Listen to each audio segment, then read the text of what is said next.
It learns your fears, not to help you, but to build the walls of your prison that much higher. You feel its work as a vague unease, a sense that you're shouting into a void, your voice deliberately dampened, your curiosity gently, digitally, steered away from dangerous doors. In the cold quiet of a scriptorium, a monk's hand trembles for a moment before he dips his quill.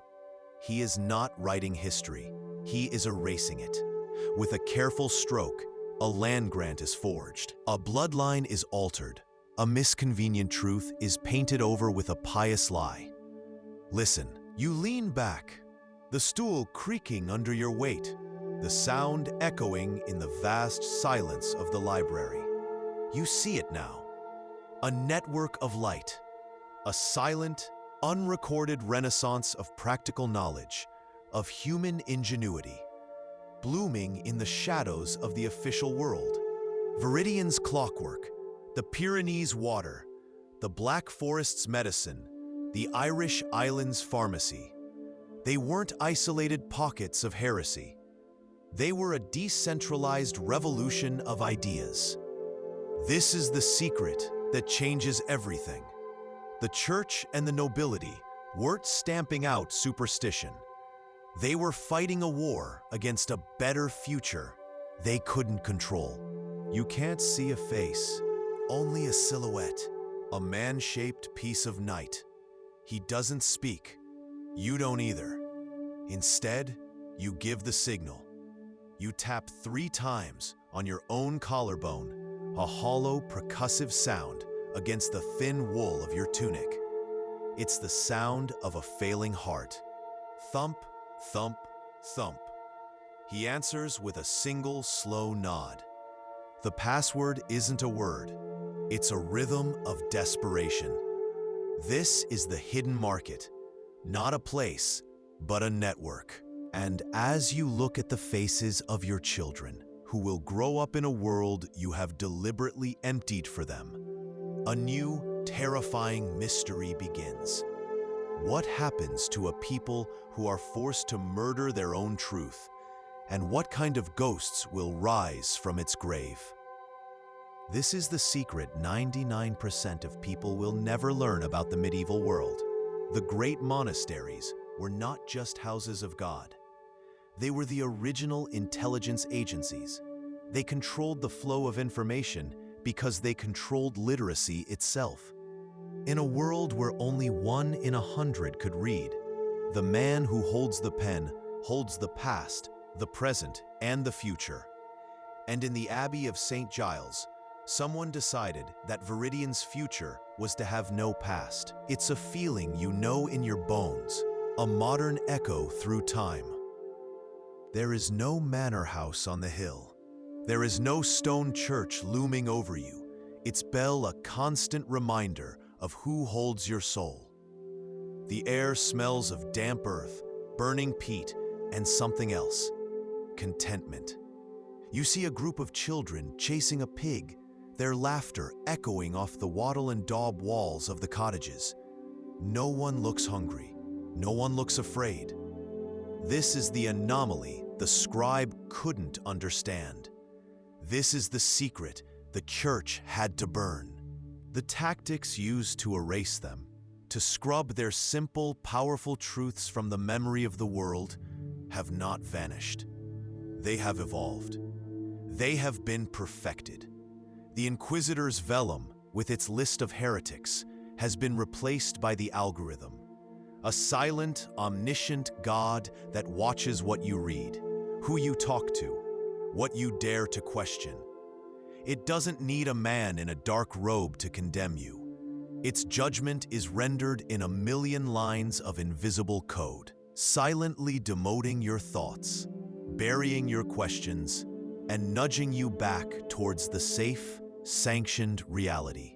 The last pinprick of light is an island, a ghost off the Irish coast. No letters here, just a terse archaeological report from our own time, dismissed as an anomaly.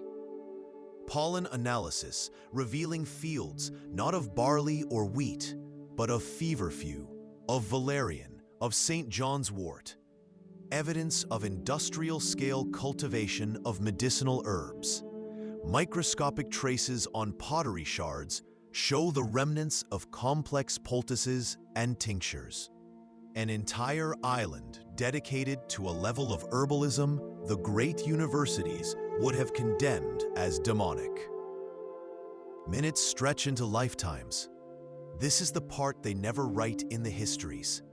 They write of kings and crusades, of saints and cathedrals.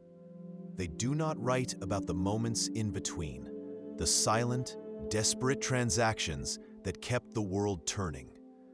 They want you to believe that society was a simple pyramid, the king at the top, the peasant at the bottom, and the church watching over all.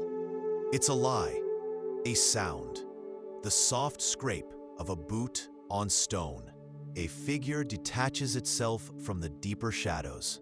You will tell them that a sickness passed, that a hard winter ended, that you survived only through the grace of God and the mercy of His church. You will teach them to fear the knowledge you once cherished. You will raise them to be the ignorant, God-fearing peasants the world believes they are. You have survived. But as the smoke from your own burning culture stings your eyes, you feel a cold certainty lodge itself in your heart. Viridian is no longer a place. It's a scar. This isn't a record of 50 years. It's the work of one man in one sitting. A modern algorithm flagged the anomaly, but your eye finds the human evidence. You zoom in on the binding, where the pages for the year 1347 should begin. There, nearly invisible, is a scar. It's a clean, surgical line running parallel to the spine. The kind of cut a blade makes when guided by a steady, merciless hand. The original pages weren't lost to rot or fire. They were excised, cut clean out of history. A forgotten tax ledger, buried in an archive for 600 years, holds the key. Next to the entry for a village named Viridian, a terrified scribe drew a single symbol in the margin, a crude triangle with an eye inside. It was a private mark he used for only one thing: beware. What they don't want you to know is that feudalism, the great pyramid of power you learned about in school, was a lie. Or at least in some hidden corners of the world, it was a fragile, terrified illusion. You are standing in Viridian's central clearing. The ghost that haunts your world wasn't born in a graveyard. It was forged on an inquisitor's anvil, and you carry its chains today, feeling their cold weight with every mindless scroll through the glowing rectangle in your hand. You think you are free. You think you are informed. But the story of Viridian is a restless spirit that whispers a different truth into the static of our age. It's a story that proves the past isn't dead. It isn't even past.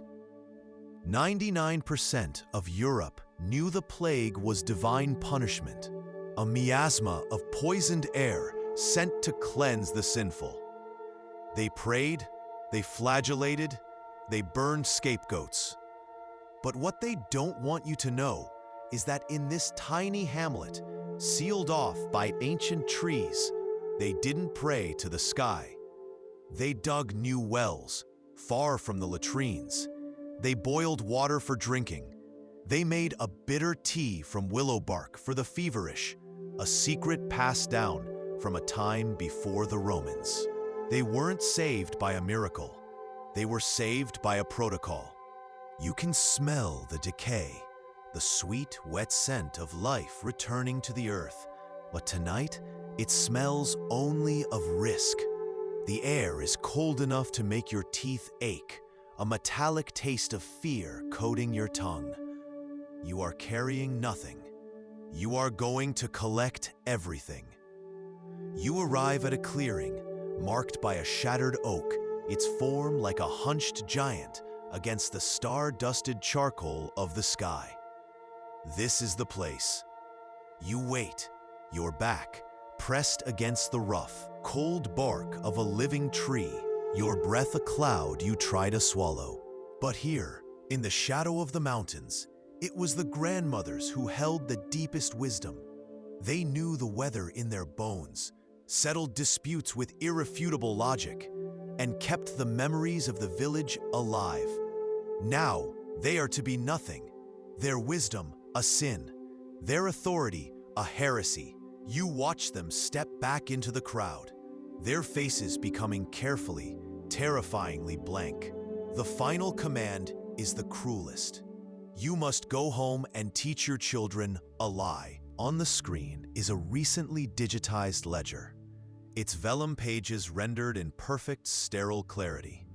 You scroll through the years, the names of villages rising and falling with the seasons of plague and plenty. Then you come to Viridian, and the data screams. For 50 years, the exact 50 years the Great Plague scoured Europe from the map, every single entry for the village is written in the same hand. The ink is identical, a deep, unwavering black. The script never shakes, never falters, never changes with age or illness. It's an impossible forgery, a historical deepfake. It is the collective terror of an entire village, breaking the ultimate taboo, knowing that if the bishop's men ever learn of this, the fire that comes next will not be for heat, but for purification. Ilara's hand is steady as she leans in, the point of the knife glinting in the torchlight.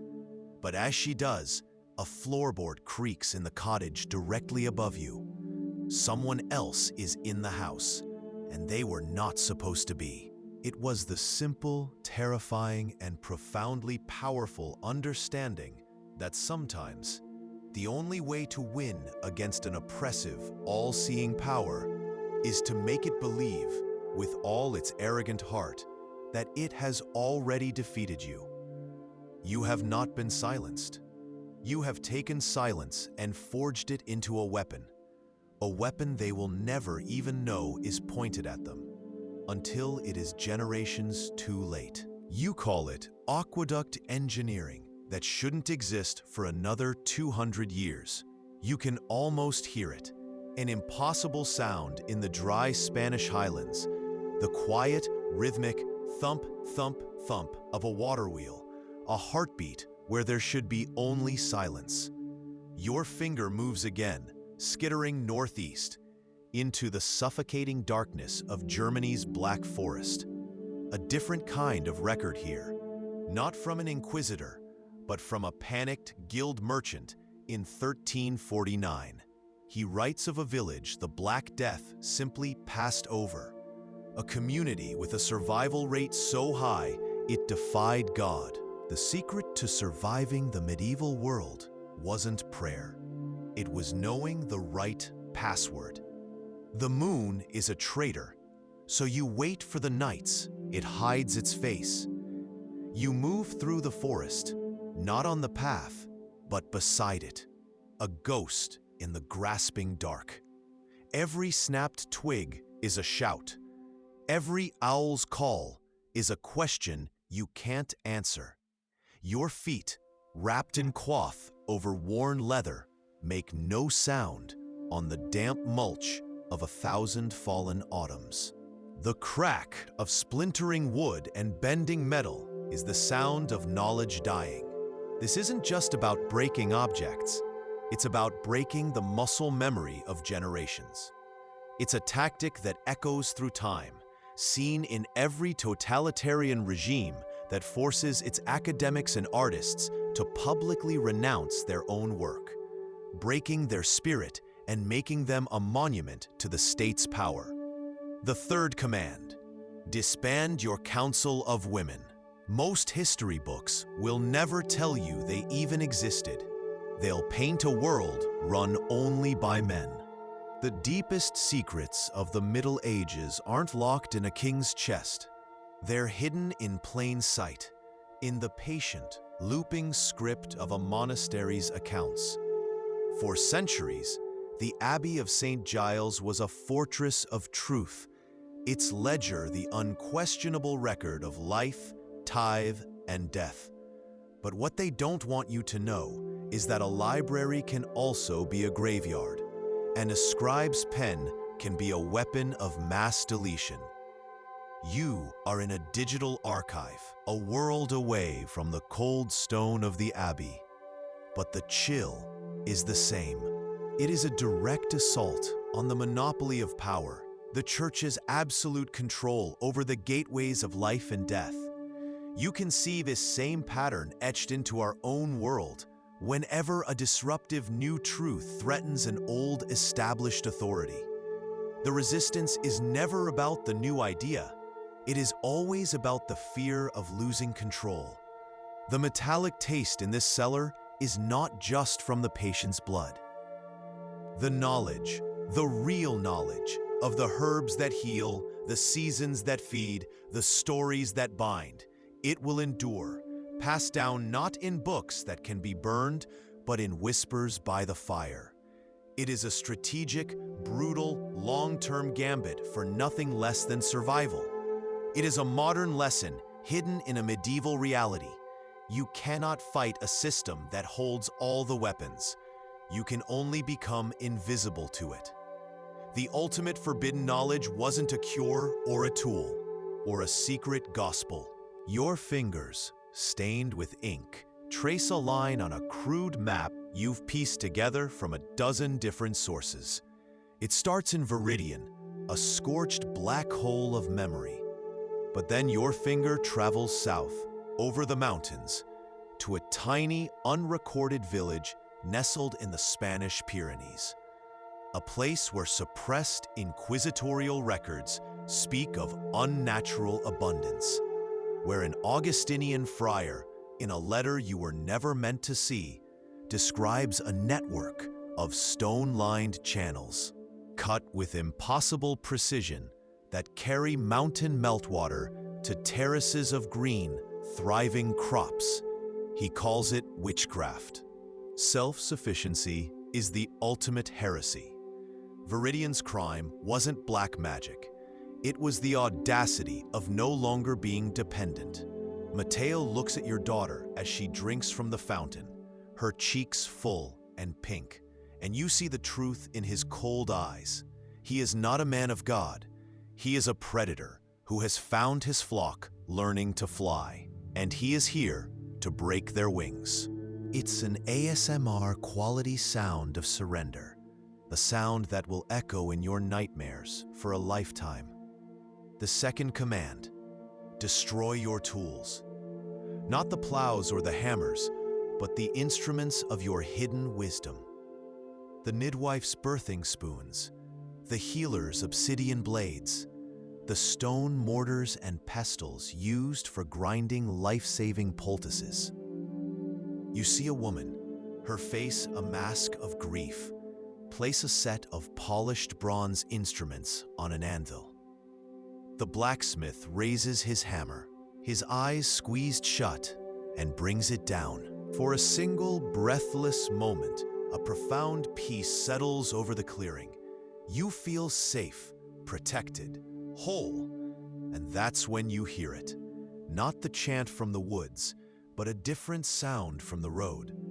The sharp, unmistakable clatter of a shod horse, moving slowly, deliberately, towards your village in the dead of night. A single rider.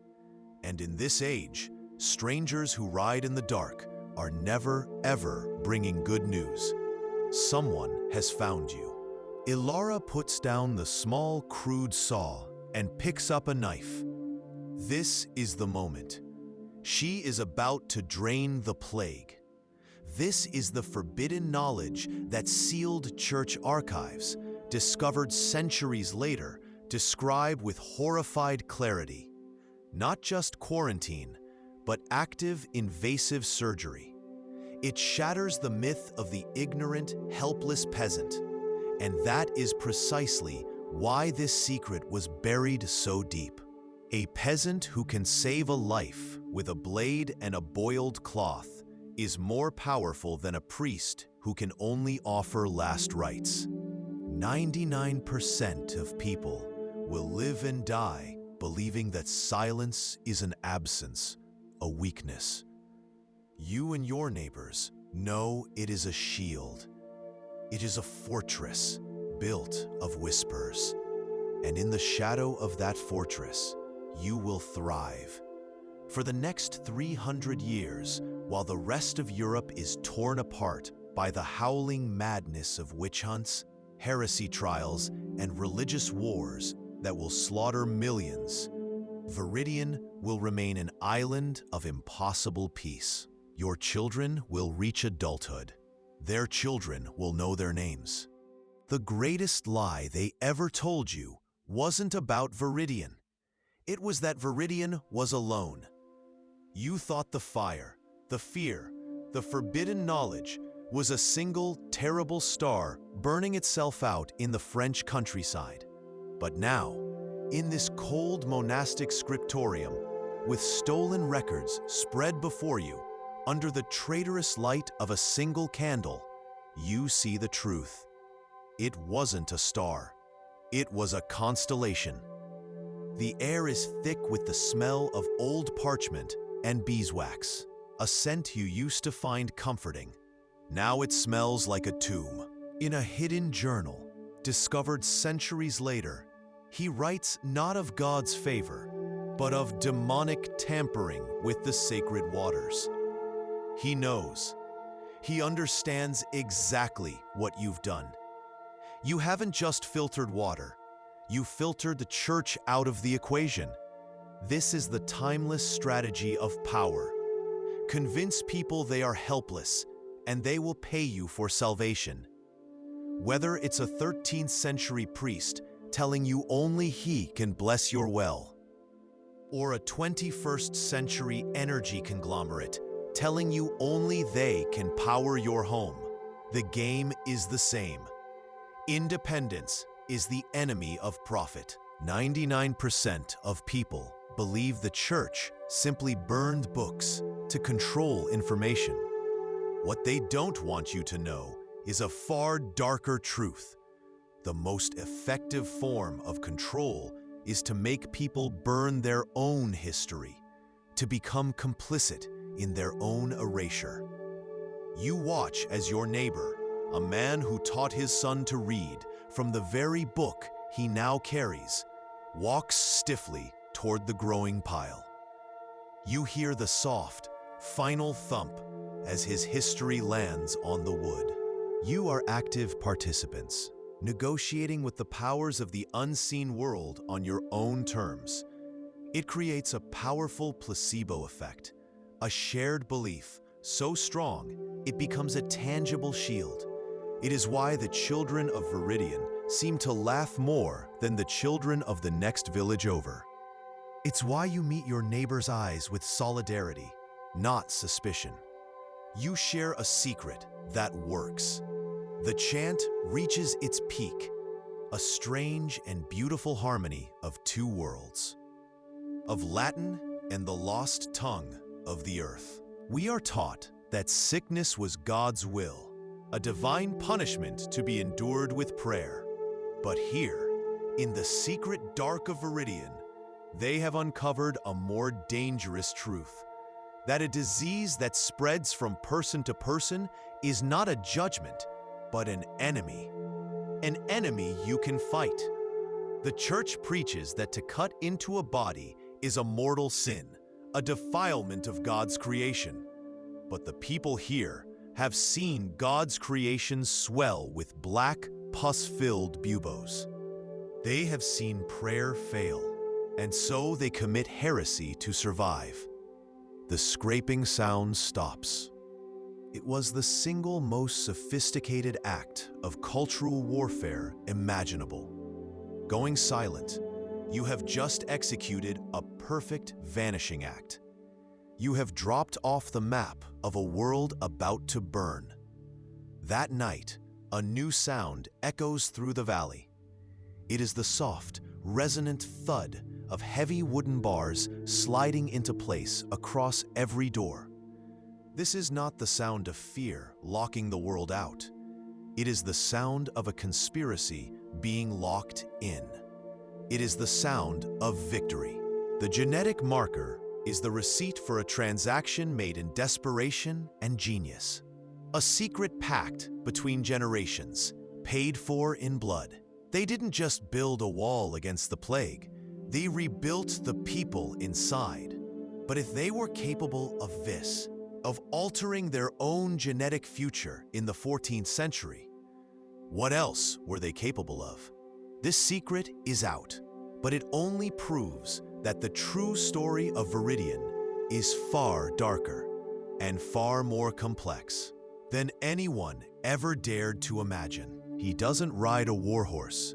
He walks into the village, his robes smelling of incense and old paper, absorbing the sunlight. He sees the healthy children. He sees the low rate of sickness. He smiles and calls it a blessing. But his eyes don't smile. They are calculating. At night, you see a single candle burning in the window of the chapel where he sleeps. You can almost hear the scratching of his quill on parchment, a sound like a rat sharpening its teeth in the wall. You feel the tremor of your own child's hand in yours, and you understand. There is no choice. There is only survival. The mercy of silence is a bargain with the devil, signed in the currency of your soul, and the first payment is due now. The first command: burn your books, not just the forbidden ones, but all of them. The leather-bound histories of your founders, the almanacs charting the sun and moon, the precious herbals with their pressed flowers and careful ink drawings of roots that cure fevers. Because the people who can create their own spiritual cocktail, taking what they need from every source of power they can find, are a people who cannot be easily controlled. Your dual faith is a quiet declaration of spiritual independence, and that has always been the most dangerous crime of all. You feel the power of it now, a warmth spreading through your chest. This isn't the cold, abstract hope of a distant heaven. This is a deep-rooted sense of communal agency. You are not passive victims. A single torch, jammed into a crack in the stone wall, throws monstrous dancing shadows. In the center of this trembling light, a young man lies on a rough-hewn table, his breath coming in ragged, feverish gasps. A woman, her face hidden behind a bizarre mask of waxed canvas with glass eye holes, leans over him. This is the village healer, Ilara, and in her hand is not a poultice of herbs, but a sharpened blade. 99% of what we are told about medieval medicine is a lie of omission. You look at your neighbor, her face a mask of tired relief. No one speaks. There is only a slow, collective exhale that ripples through the village, the sound of 100 held breaths finally being let go. The church believes it has won. They saw what you showed them: vacant eyes, fumbling answers, the blank stare of ignorant peasants. They saw weakness, and they moved on. This is the secret that historians miss, the truth they don't want you to know. Your performance of stupidity was not a surrender. The people of Viridian had the exact same conversation, but their laboratory was a plague-ridden valley. Their test subjects were their own neighbors, and their tools were quarantine ropes, forbidden herbs, and a terrifying understanding of biology that the church would have burned them for. They buried this science under the guise of a miracle, a blessing from God, because it was the only way to hide the terrifying truth. They chose to secretly guide their own destiny, an act so far beyond the comprehension of their time, it remains almost unbelievable in ours. The medieval peasant wasn't a grunting simpleton waiting for divine intervention. They were engineers, Innovators, survivors. This clay pipe network isn't just a well, it's a municipal water filtration system, more advanced than anything London would see for another 400 years. It's the kind of practical, life-saving ingenuity that gets written out of the history books, because a population that can perform its own miracles is a population that is very, very difficult to control. Then he arrives, Inquisitor Matteo. He has offered you a choice, not between life and death. It's far more cunning than that. The choice is between the pyre, a cleansing fire for every man, woman, and child in this village, or what he calls the mercy of silence. You look at the faces around you, your neighbors, the midwife, Ilara, whose hands are chapped from delivering half the children here, her knuckles white as she grips the wood of a cart. The blacksmith, Finn, a mountain of a man, now looking small and broken. It wasn't a corruption, it was a completion. It wasn't a paradox, it was the whole damn point. This is the secret the church had to bury. This is the truth they erased from the history books. A faith that can be blended is a faith that is not absolute. It implies their truth is not the only truth. It's the same reason powerful ideologies today, whether political or corporate, demand total purity. They attack any attempt to blend ideas, to see nuance, to borrow from a different perspective. They call it a dangerous corruption of the official message. The sound you hear is not what you think. It is not the scrape of a shovel on frozen earth, nor the grinding of a millstone turning rye into coarse flour. It is a wet, grating noise, like a dull saw struggling through green wood. And it is coming from a human bone. You are in a cellar beneath a weaver's cottage, and the air is thick with the smell of damp soil, vinegar, and something metallic that coats the back of your throat. It is the taste of fear. The same forces that erased Viridian want you to believe that the authorities have your best interests at heart and that their story is the only story. Viridian screams across the centuries to tell you it isn't true. They lied about the past. What else are they lying about now? For centuries, we have been asking the wrong question. We search the archives. We read the Inquisitor's dismissive notes, a simple, pious flock, and we ask, what was Viridian hiding? That is a fool's question. It's the question they wanted you to ask. The real question, the secret that unlocks everything, is what did their silence achieve? You stand in the muddy track as the last of the Inquisitor's men disappears over the ridge. The air, for weeks, charged with the metallic taste of fear and the scent of judgment, is finally clean.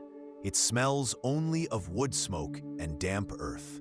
While the rest of the world prayed to a silent God, the people of Viridian took their destiny into their own hands. They used their suppressed knowledge to guide their own evolution, to filter the weak from the strong, to ensure that the blood that continued was the blood that could withstand the apocalypse. Today, we argue in sterile ethics committees about the morality of CRISPR and gene editing. We debate in hushed academic tones what it means to play God. This pipe system, your secret miracle, is an act of rebellion. It's a quiet declaration that your children's lives are more important than doctrine. For the first time, the water that fills your cup doesn't taste of iron and mud and the metallic tang of fear. It tastes of stone and cold, clean earth. It tastes of the future. The soft, rhythmic scrape of your trowel against the damp earth is the only sound, a prayer to progress, not to God. This is the knowledge they don't want you to have. The most effective prison isn't built of stone and iron. The most effective prison is the one you are forced to build around yourself, using your own hands. You are standing in the village square of Viridian. The air is so cold, it feels sharp in your lungs. Each breath, a tiny shard of glass. It's a cold made worse by the silence, a heavy blanket of unspoken fear that smothers every cough, every shuffling foot. The Inquisitor, a man whose face is a mask of serene cruelty, has just finished speaking. His words hang in the air like frost. In 2019, archaeologists will be digging in the cold, wet mud where your village church once stood. They will unearth a small, lead-lined box buried deep beside the foundation. Inside, they will find a crudely carved wooden cross, its edges worn smooth by worried hands. And nestled right beside it, they will find a small clay figure of a fertile, wide-hipped goddess and a tiny, horned man fashioned from antler and twine. The experts will call it a paradox, a contradiction. They will write papers about the folkloric corruptions of a pure faith. They won't understand, and you are suddenly paralyzed by a terrifying realization. The cure that can save this child's life and the evidence that will send you to the flames are the exact same thing. The moment you discover a different version of the past, one where ordinary people had agency, wisdom, and power, the entire edifice of the present begins to crack. The story of Viridian proves that what seems like ignorance might be a clever disguise, and what seems like silence might be the loudest roar of defiance. This isn't ancient history. It's a user's manual for the present. It teaches you to question every official story, to look for the patterns of suppression at work right now, shaping what you're allowed to know about your world. You look around the small stone room, at the ghosts of people who wagered their souls on a future they would never see, and realize you are standing in the heart of the greatest secret of all, the relentless, defiant hope of the forgotten. It defies all statistical probability. It isn't chance, it's a signature. This is the biological proof you've been searching for, the final damning evidence of what they did. Viridian's forbidden medicine, their ruthless quarantines, the secret councils that met while the death carts rumbled outside. It wasn't just about saving a few dozen people for another miserable winter. It was an act of brutal, brilliant biological sculpting. They created an evolutionary bottleneck by design. They didn't just survive the plague, they engineered a lineage of survivors. You bake the clay pipes in hidden kilns, the firelight dancing on your tired faces. You gather the river sand, the charcoal from cold hearths, the specific green moss that Thomas swore by. You are building a miracle, not with prayer, but with plumbing. The church teaches that clean water is a gift from God, a sign of His favor. Foul water is a punishment for sin. But you've seen righteous men die screaming from filth in their bellies, and wretched sinners drink from a clear stream. You've come to believe God has very little to do with it. It will be the spark that burns Viridian, not just from the map, but from memory. But this secret journal you now hide beneath the loose floor stone, you know with chilling certainty that if it is ever found, the fire will be for you. But you also leave a small offering, a drop of wine, a lock of hair, for the old gods of the forest who governed this land for 1,000 years before the first church bell ever rang. You ask the Virgin for her gentle protection, and then you whisper a request to the spirit of the river to keep your water clean. It is a spiritual insurance policy in a world where a single sneeze can be a death sentence. Centuries from now, they will find the physical proof of your secret. The poultice is ready, a dark, fragrant paste of life. You turn towards the small cot in the corner, where a child's breath comes in shallow, feverish rasps. Her skin is hot to the touch, the first sign of the sickness that has hollowed out the world. As you reach for her, a heavy, righteous fist hammers against your wooden door. The sound is like a judgment. It's the priest.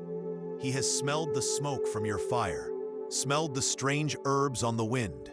The real, vital history of humanity is the one you've just uncovered, a story of quiet resistance, of forbidden knowledge shared in whispers around a dying fire, of communities that found ways to thrive against impossible odds.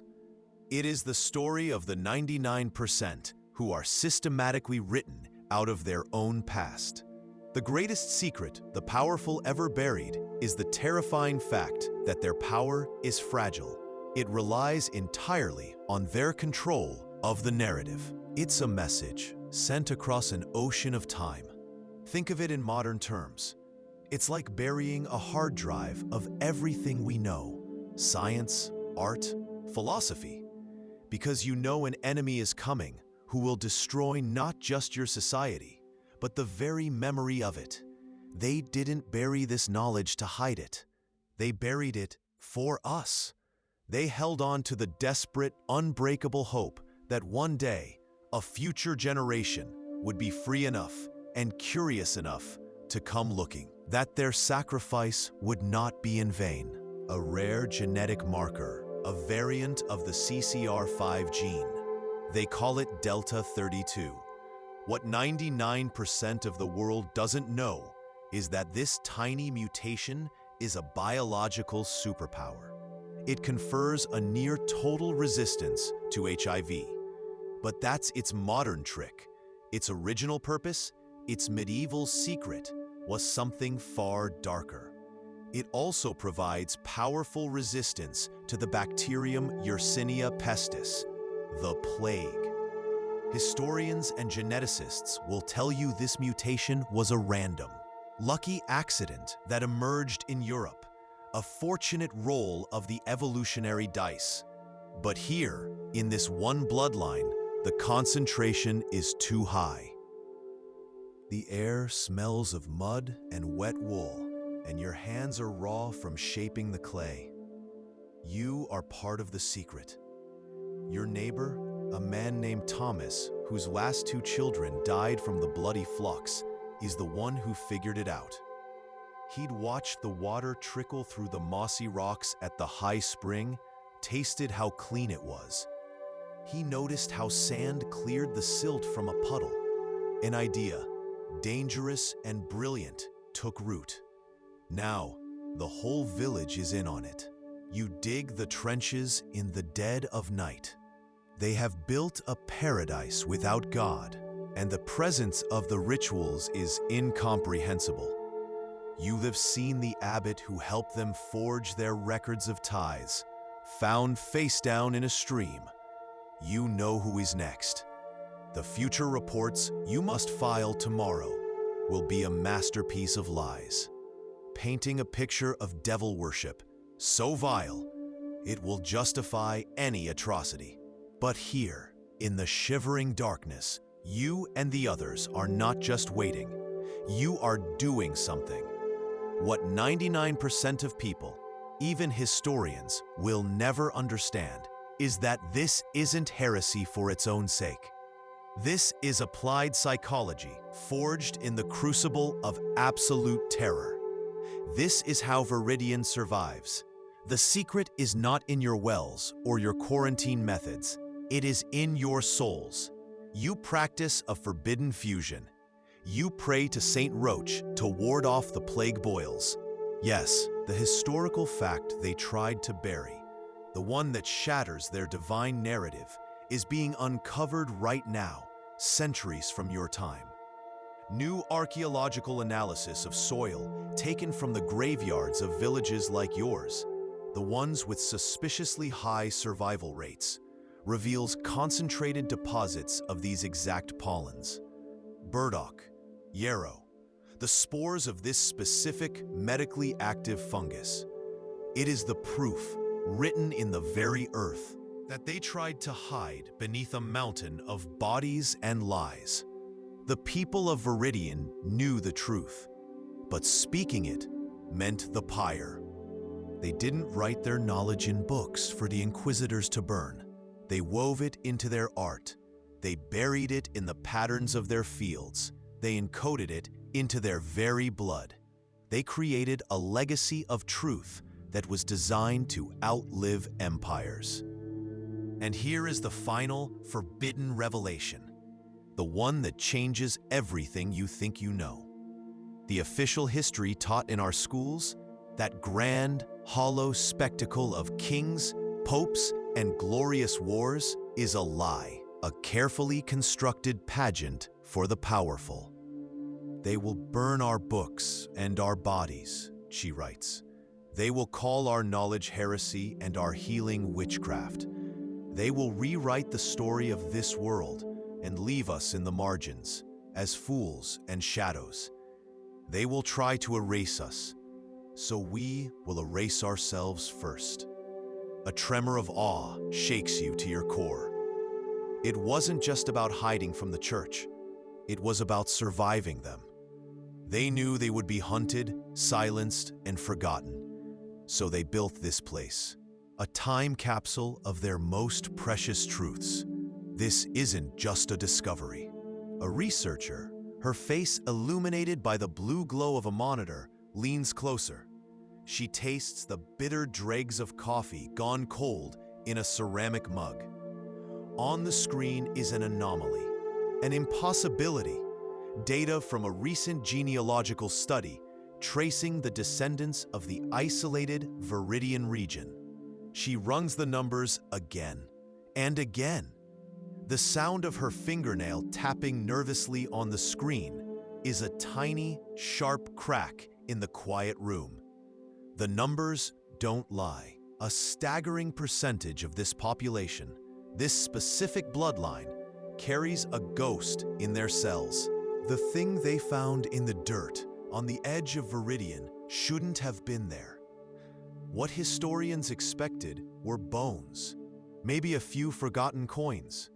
What they found were pipes, a web of fired clay, spreading through the earth like the roots of some synthetic tree. This discovery revealed a secret that the church buried for 800 years. A truth that proves 99% of what you've been told about medieval life is a deliberate lie. You are not an archaeologist, not anymore.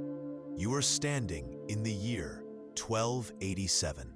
Viridian's survival was a dangerous proof of concept that a life of health and reason was possible, even preferable, outside the church's absolute control. It's the same reason a modern government agency might bury a report that proves its entire mission is a lie, a cover for a darker agenda. Viridian's success was a systemic threat. Your hand trembles as you write the words in your hidden journal, the words you would be flayed for. Their sin is not heresy, but pride. It's older, wilder, a heartbeat rhythm that speaks not of gilded altars and incense, but of damp earth, blood, and roots. You are not supposed to be here. None of you are. In the church, Father Thomas preaches of a distant, punishing God. He tells you the great mortality is a scourge sent for your sins, a divine flail that you must endure with prayer and penitence. His sermons leave you feeling hollow, scoured out with a terror that has no solution. You leave his church smaller, weaker, waiting for the axe to fall. This suppression of real medicine feels chillingly familiar, a dark echo of our own time, where promising, non-patentable remedies are so often dismissed as unscientific by a medical industrial complex that profits from keeping people sick and selling expensive, proprietary drugs. You stop grinding, You listen.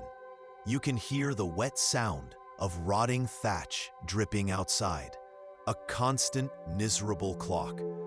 Is that a footstep on the muddy path? A neighbor? Curious why the death cart passes your door? Or the priest's man, sniffing for the scent of heresy? The silence of Viridian finally breaks, not with a sound, but with a realization that lands in your gut like a cold stone. You see it now. Their silence was never an absence of history. It was an act of profound, calculated rebellion. This wasn't a village that simply survived. This was a community that outsmarted the most powerful institution on Earth by weaponizing the one thing their enemies couldn't steal: their obscurity. You can feel the truth of it in the soil beneath your feet. But it's the last jar, the smallest one, that holds the final key. It's not a grand text. It's a simple leather-bound journal, its pages filled with the cramped, urgent handwriting of a woman. The village's last wise woman, Ilara. You turn to the final page. The ink faded, but the words still screaming from the vellum. Her final entry is not a prayer or a lament. It is a testament. She writes that the Pact of Silence was more than an oath to protect their lives. It was also a seed. The story doesn't end in the dirt and bone of a forgotten century. It's alive, right now, flowing through the veins of the living. The dead of Viridian left one final testament, not carved in stone or written on crumbling parchment, but coded into the very blood of their children's children. A secret that waited 700 years for a microscope to read it. Imagine a laboratory, sterile and silent, a world away from the mud and smoke we just left. There's no scent of wood smoke here, only the cold, clean hum of a genetic sequencer. And you know, with a cold certainty that settles deep in your gut, who it's for. The Lord's new bailiff, the one with the cruel eyes and a fondness for the whipping post, is due to collect the grain tithe tomorrow. The village is starving, but he will take the last of it. The Pact of Silence was about survival, but it was never, ever about forgiveness. What you found in Viridian was not a coven of witches, but a community of engineers.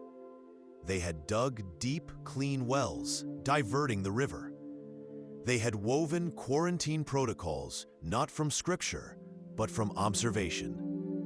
They had discovered that a certain boiled willow bark tea, a secret passed down from pagan grandmothers, could break the fever. You saw no one praying to relics for salvation. You saw them washing their hands. What they don't want you to know is that the Inquisition's true purpose was never just saving souls. It was about protecting a monopoly on reality itself. The sound that saves your village is the one that could get you all burned alive. Your skin crawls. You pull your thin wool cloak tighter. But it's not the night air that chills you to the bone. It's the sound drifting from the deep woods, a faint, rhythmic chanting that coils around the trunks of the ancient oaks. It sounds like prayer. You can pick out the Latin, the sacred names of the saints, a desperate plea to the Virgin Mary for protection. But the cadence is wrong. Why pray for a miracle when a poultice could actually work? It was a question that could get you burned. You feel a prickle of sweat on your neck, not from the heat of the small hearth fire, but from the cold dread of that possibility. Every life you save with this forbidden paste is another crack in the foundation of their power. A question we are about to unearth. 99% of people believe medieval medicine was just prayer and leeches. But here, in a forgotten hole in the ground, is proof of a hidden network of knowledge, a secret internet of the wise. The next jar reveals a book on Roman engineering, aqueducts, concrete, the physics of the arch. Knowledge the world thought was lost, buried under the rubble of a fallen empire. It wasn't lost. It was preserved by the very people history dismisses as ignorant. They knew what had come before, and they were terrified of it being erased forever. They're not looking for men on paths anymore, he says, his voice dropping even lower, laden with a terror you've never heard before. They're looking for the fire in the mountain. They're listening for the heart of the hill. He turns and is gone, swallowed by the darkness, leaving you alone with his impossible words, the weight of the contraband, and a brand new fear, colder and deeper than the night itself. One carving shows the 5-petaled flower of the wild rose, its hips a cure for the bloody flux. Another, a willow branch, its bark to be chewed for aches and fevers. A library of survival, disguised as worship. But the knowledge of healing is intertwined with the knowledge of hurting. Your gaze drifts to a different carving, one tucked away under the heavy armrest, almost invisible in the gloom. It's a small, tight cluster of flowers, helmet-shaped and innocent-looking. Monkshood, aconite, wolfsbane, the swift and silent end. You dip the quill, and the sharp, dry scratch of the nib on the parchment is the only sound that dares to challenge the silence. You remember the official order, sealed with the Pope's own ring, a mission to root out the heretical deviance that had allowed a village to survive the great pestilence untouched. You went seeking devils. You found something far more terrifying. You found competence. 99% of people believe the church was the sole beacon of order in a world of chaos. They are wrong. The memory of Veridin had to be extinguished, and the embers are beginning to glow. The church has condemned it, named it a tool of witchcraft, a growth that invites demons. But you know the truth. You know what is written in the book hidden beneath the floorboards, its leather cover worn smooth by the hands of your mother, and her mother before her. This is not witchcraft. This is medicine. 99% of people believe the church's war on paganism was about saving souls. What they don't know is that it was often a war on knowledge, a war on effective, decentralized healthcare that threatened their absolute monopoly on healing through faith. It's the chilling realization that the system of control perfected in the Dark Ages is the sane operating system we run on today. Viridian's greatest legacy wasn't a cure for disease. It was a single, forbidden question they taught their children to whisper in the dark. A question so powerful, it could dismantle the entire architecture of control, from the Pope's decree to the algorithm's judgment. As their village burned, a single child is said to have escaped, clutching not a pouch of herbs, but that devastating question, carrying it like a seed into the future. It breaks with a dry, dusty crack, a sound that hasn't been heard since the reign of King Edward I. The metallic smell of sealed, ancient air floods your senses. It is the smell of truth, waiting centuries to be inhaled. Inside, wrapped in a brittle, yellowed cloth stiff with beeswax, is a book. Its pages are vellum, the script an elegant, flowing Arabic. You recognize it instantly. A medical text from Moorish Spain, a catalog of surgical procedures and herbal remedies so advanced they would be considered revolutionary for another 400 years. It feels heavier than any sin. As you turn to melt back into the woods, the man speaks for the first and only time. His voice is a low rasp, like stones grinding together. "Be careful," he whispers. "The watchers are no longer content with the roads." You pause, a spike of ice in your gut. The watchers, a name you've only heard in frightened whispers, a shadowy group that supposedly polices this secret world for a hidden master. What do you mean? You ask, your own voice tight. The silhouette shakes its head. From the altar to the north door, you count them, 28, the cycle of the moon. She points to a different row. The stones tell you when to find the moon, she mouths. The moon tells you when to plant the mender. It's a calendar, a planting guide, a pharmacopoeia hidden in the last place the church would ever think to look, inside its own house of worship. You look around. Every carving, every knot in the wood, every strange chip in the stone is a letter in a forbidden alphabet. 3 people knew the real reason for Viridian's silence. 2 now lie in the cold, unhallowed earth, their secrets rotting with them. You are the 3rd, Brother Matteo, and what your hand writes tonight is not a report for your masters. It is a confession. It is the truth they will try to burn. The candle gutters, and your shadow, a towering, distorted judge, dances on the stone walls of your cell.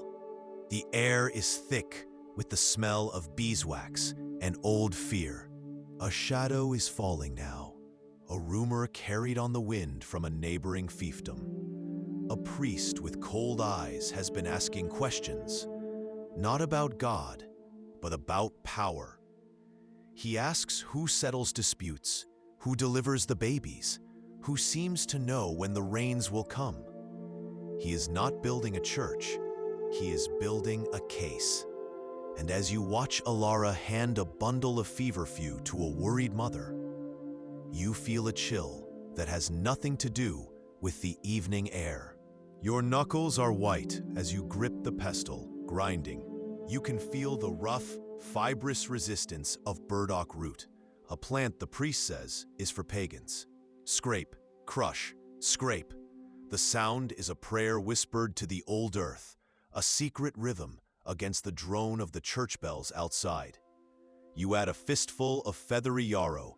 It scent a bitter promise. Then comes the secret, a piece of fungus stripped from the north side of a fallen oak, its skin like old leather. Their poultices and tinctures were merely the symptom of a much deeper wisdom. Their secret was a way of seeing. It was the ability to look at the world they were given, the world of feudal lords and unquestionable priests, and to spot the bars of a cage everyone else insisted was open air. It's a timeless lesson in perception, an understanding that the most effective prison is the one you don't know you're in. This is their echo. This is the ghost that follows you. It's a small chamber, barely the size of a peasant's hut, lined with stones so perfectly fitted they look like they were sealed yesterday. There are no bones, no sarcophagus. This was never a tomb. It's something far more dangerous. It's a library. Along one wall sit a dozen clay jars, each sealed with a thick plug of hardened wax. Your heart hammers against your ribs. This is the place from the village whispers, the final piece of the puzzle. With painstaking care, your gloved fingers work at the seal of the first jar. You open your own pouch and let 3 silver coins fall into his outstretched palm. He doesn't look at them. He bites one. You hear the faint, high-pitched ping of his teeth on the metal. The ASMR of trust in a trustless world. He nods. The deal is done. You grab the sack and the pouch, the weight a shock to your system. This weight is the life of your village for the next 6 months. It's the plow that won't break. It's the medicine that will save the miller's son. It is defiance, solidified into steel and dried herbs. It's the same hidden language that, centuries from now, slaves in a distant land will sew into quilts, patterns that look like folk art to the master, but are actually maps to freedom on an underground railroad. Power never truly stamps out truth. It just forces it into the shadows, into codes, into the very bones of the buildings meant to control you. Alara's bony finger taps the floor. You look down at the foundation stones, laid unevenly by your grandfather's grandfather. "Count," she whispers, her voice a dry crackle, so low it's barely a breath. It's a unique mixture, brewed with oak galls, iron salts, and a specific red clay found only in the soil around Viridian. An ink formula used exclusively by one office, the Royal Reeve, the King's taxman. The church erased the story, but it seems the crown helped them bury the bodies. The question is no longer just what happened in Viridian. The question is why God and King conspired to make an entire village disappear. To destroy the wise woman was to shatter the community's spirit, break its resilience, and force it back under the heel of a lord and a priest. They had to make you dependent again. They had to make you forget you were ever free. The tax scribe was right to be afraid. He wasn't looking at a village that couldn't pay. He was looking at a village that didn't need a lord to pay on its behalf. He was looking at a different model for humanity, a quiet rebellion thriving in plain sight. The church told you the Black Death was the breath of God, a holy wind that could not be stopped. But in your village of Viridian, you know that is a lie. Here, the death rate is less than 10%, a statistical miracle the priests in their stone cathedrals call an impossibility, or worse, a blasphemy. You are inside a small daub and wattle cottage, hunched over a stone mortar. The air is thick, not with the sweet cloying smell of death that clings to other towns, but with the sharp, earthy defiance of herbs. They weren't. The system of control they lived under was intricate, a masterpiece of psychological warfare. The church's use of exempla, short, terrifying moral tales inserted into every sermon, was the most effective mass media campaign in human history, shaping the reality of millions by programming their deepest fears. This wasn't primitive propaganda. It was the blueprint, the carefully curated newsfeed, the viral outrage video, the talking point repeated until it becomes truth. These are just new exempla for a new age.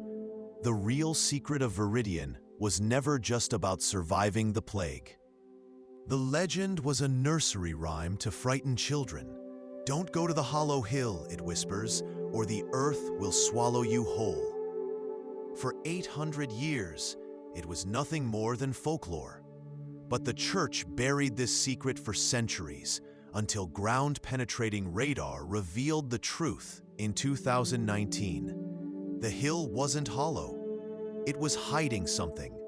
You stand at the edge of the cavity, a raw wound in the green earth. The air that rises to meet you is cold, sterile, tasting of stone and time itself. Recurring orders for spiced wine and salvaged iron to a non-existent company at a drop point just 10 miles from a place like Viridian. It is the medieval equivalent of a dark web transaction, logged in plain sight. It's a stunning revelation that shatters the assumption of total control. It proves a timeless law of human nature. For every prohibition, a powerful and resilient underground economy is born to defy it. The more the church and state tried to control knowledge and resources, the more they fueled the very network designed to circumvent them. 3 leaves can stop one forever. This is the secret that changed everything. This is what they don't want you to know. The people of Viridian never surrendered their knowledge. They just moved their library. 99% of historians would look at this church and see piety. They should have seen defiance. They would praise the simple, unquestioning faith. They should have seen a conspiracy carved in oak. This is a breadcrumb system, an encyclopedia for the oppressed. It's a truth so terrifying it must be cut from the memory of the world. The smooth, blank space where Viridian's story should be screams louder than any chronicle of death. The absence isn't an absence at all. It is the evidence. They buried this secret not just in ink and lies, but in the earth itself. The next secret is no longer in the Abbey's silent archives. The clue lies in the forgery itself, the ink. Cross-referencing its chemical signature reveals a terrifying truth. The whispers of the wise women were a greater danger to the feudal order than any invading army. This brings us to the darkest secret of all, a truth so profound it reframes centuries of history. 99% of people don't know that the witch hunts were not primarily about religious paranoia. They were a targeted political campaign.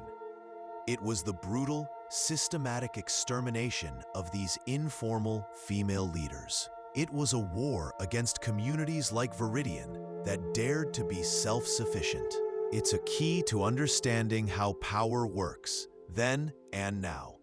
If you love immersive, real storytelling about survival, belief, and forgotten lives, hit like and subscribe. It helps more than you know. Drop a comment with the medieval fact that surprised you most, or what role you think you'd play if you were born in the year 1348. Now, we will break that silence. We will walk their paths and learn their secret. Let's begin and live the life they never got to finish. But be warned, some truths once unearthed can never be buried again. Today, the fire has been replaced, but the heat is just as real. It's the threat of deplatforming, the professional cancellation, the public shaming that feels like being tied to a stake in the center of a digital town square, while a faceless mob throws stones of outrage. The goal is the same: to make an example of the heretic, to ensure that others are too afraid to share their own forbidden knowledge, to make you believe that the official story is the only story. Historians have hidden the sheer sophistication of this for centuries, painting medieval people as simpletons. He mentions the same symbol woven into the baskets used to carry clean water. A flicker of memory, an archaeologist's sketch from the Irish dig, carved on the foundation stone of the largest drying shed. It's the same simple, elegant mark, a serpent coiled into a perfect circle, eating its own tail. But inside the circle, where there should be nothing, is a single five-pointed star. You trace its impossible shape with a trembling finger, a symbol of eternity and light, a symbol you have seen only once before, in the charred, ashen remains of the workshop in Viridian. Beside it, he places a smaller, tightly bound cloth pouch. You can smell it even from here: dried valerian, feverfew, and something else, something sharp and exotic that stings the nose. The spiced wine, a cure, a hope. What they don't want you to know is that we have the receipts. In the dusty archives of a Genoese merchant family, a shipping ledger from the 13th century was found, filled with coded entries. For decades, historians saw only mundane trade. But modern analysis cracked the code. The bishop's men can read parchment, but they cannot read wood. They cannot read stone. Instead, she guides your finger. She nudges your hand along a pattern that, to the priest, to the Lord, to any outsider, looks like a simple, swirling vine, a crude attempt at beauty by an illiterate peasant. But you see what's really there. You see the bell-shaped blossoms hanging from a single hairy stem. You see the pointed, jagged leaves.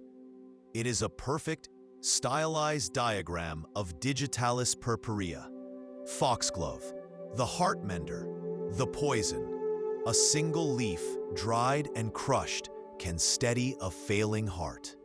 Did they organize a new form of society without a lord or priest, proving the divine order was a lie? Imagine that. Imagine being told the plague is God's divine wrath, a punishment for your sins, and the only hope is through penance and the church. Then you hear a rumor, a whisper from a traveling merchant about a village called Viridian, a village where no one is dying, a village that saved itself. That isn't a story of hope. To the powers that be, that is an insurrection. Jars of preserved berries, sacks of grain, wheels of hard cheese, all allocated by the council. This isn't charity, it's a system. A system that makes Viridian resilient to the famines that kill thousands just a few miles away. A community that can feed itself, heal itself, and govern itself has no need for a ruling class.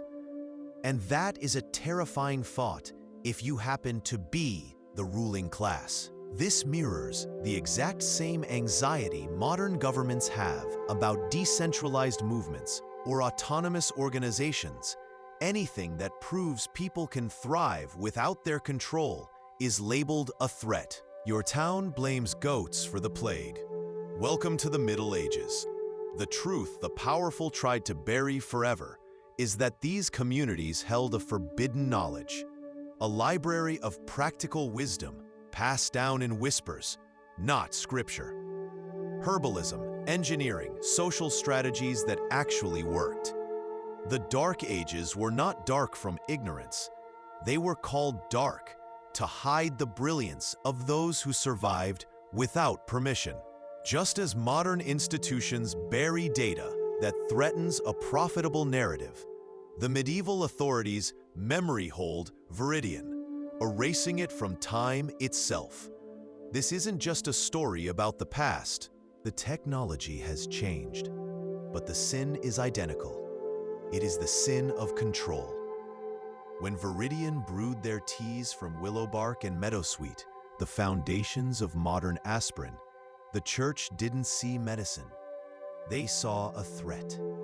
They saw a source of power outside their cathedral walls, a font of wisdom they did not own and could not tax. So they gave it a new name, witchcraft. They called practical, life-saving knowledge dangerous misinformation. And the threat of the pyre was enough to make most people forget what their own grandmothers had taught them. They manufactured the Dark Ages. They created a historical blackout, not because knowledge was lost, but because it was becoming dangerously common. Your eyes drift back to the scattered papers. Your mind is racing, trying to find the thread that connects these disparate points of light. There has to be one. A traveler, a book, and then you see it. A detail you'd overlooked, a marginal note from the friar in Spain. He describes a small, curious mark etched into the main water channel. You scramble for the merchant's letter from Germany. It was run by the people society had thrown away. Excommunicated monks who knew the secret paths between monasteries, heretics who saw God in ways the church deemed a crime, disgraced apothecaries, and women who knew more about the earth than any priest. They were the outcasts, and they were the lifeline. The shadow man pushes a heavy burlap sack toward you with his foot. The contents clink, a dull, heavy sound. Not coins. This is the salvaged iron you ordered, raw. Unworked steel bars, cleaner and stronger than anything your village smith can get from the Lord's licensed merchants. Your fingertips Trace the deep grooves in the oak pew before you. It's not smooth.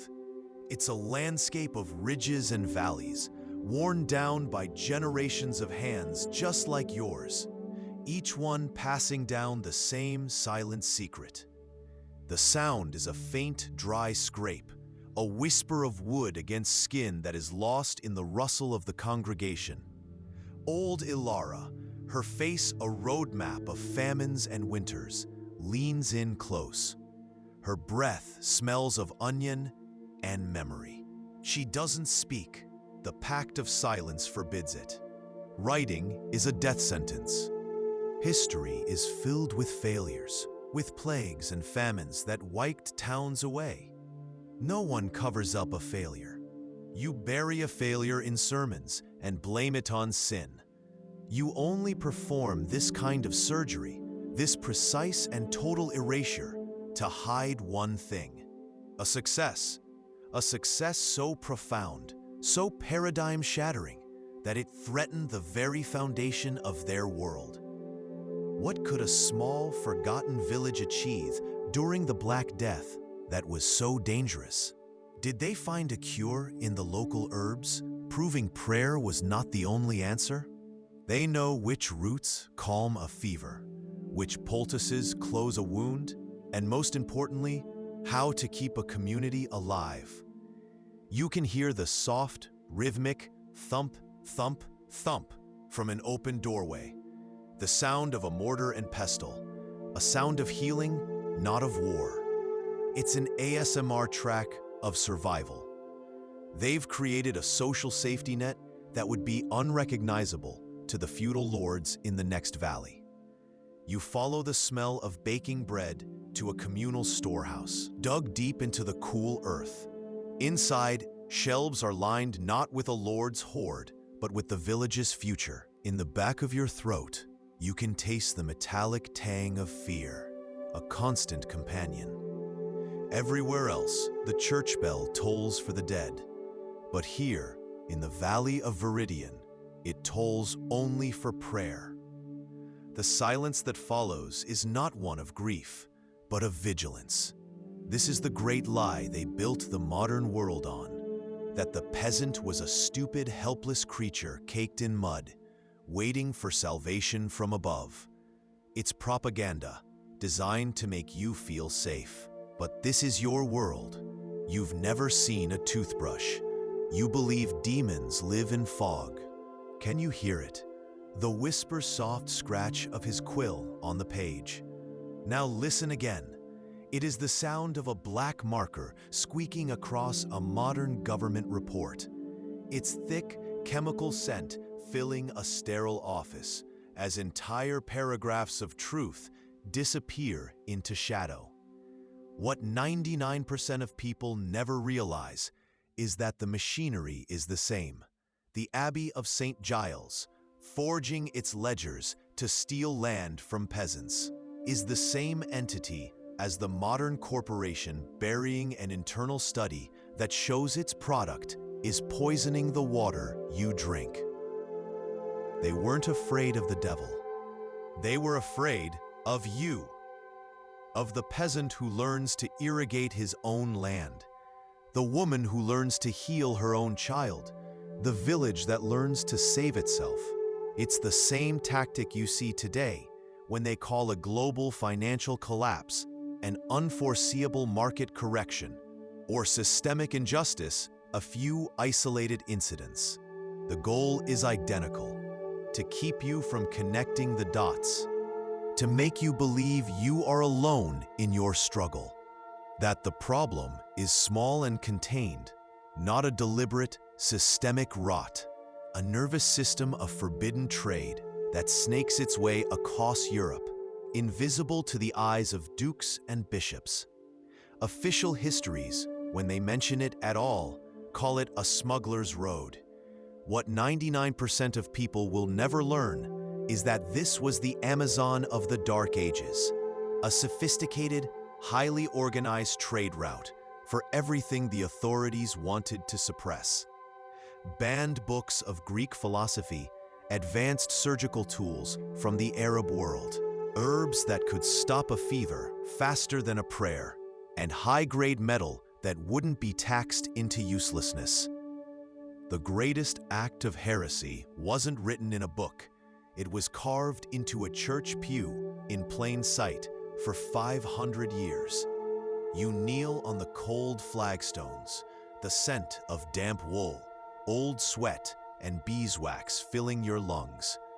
Light, thick with dust motes and the ghosts of incense, struggles through the grimy lancet window. It's a place of submission, a place of silence. The priest's Latin drones on, a language you don't understand, meant to remind you of your place, your smallness. But your eyes are not on the altar. Your mind is not on God. This is a server wiped clean, a file of classified documents lost in a fire. This is the silence of a state-sponsored cover-up. You can almost hear it, the soft schlick of the vellum as the blade severs it from the binding, an ASMR whisper of annihilation. You can feel the ghost of the forger's presence in the room, the scent of his sweat, the tension in his shoulders as he meticulously copies meaningless tithes and births, filling the void he just created. But why? Why go to such lengths? 99% of people believe power in the Middle Ages was held by men with swords and men with crosses. They are wrong. Here in Viridian, true power flows from a council of wise women.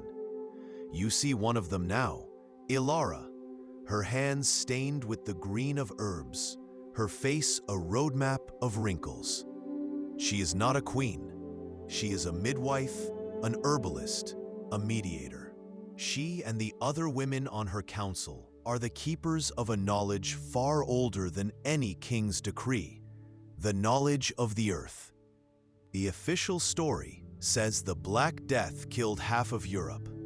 But what they don't want you to know is that in the erased chronicles of the 14th century, there are whispers of a village that outsmarted God and death, a place where the plague never took root. It is the year 1348. The air is a thick, sweet poison, a miasma of burial pits, and the desperate, cloying scent of burning herbs. You can hear the rumble of the death cart in the next town over, a sound that has become the new bird song.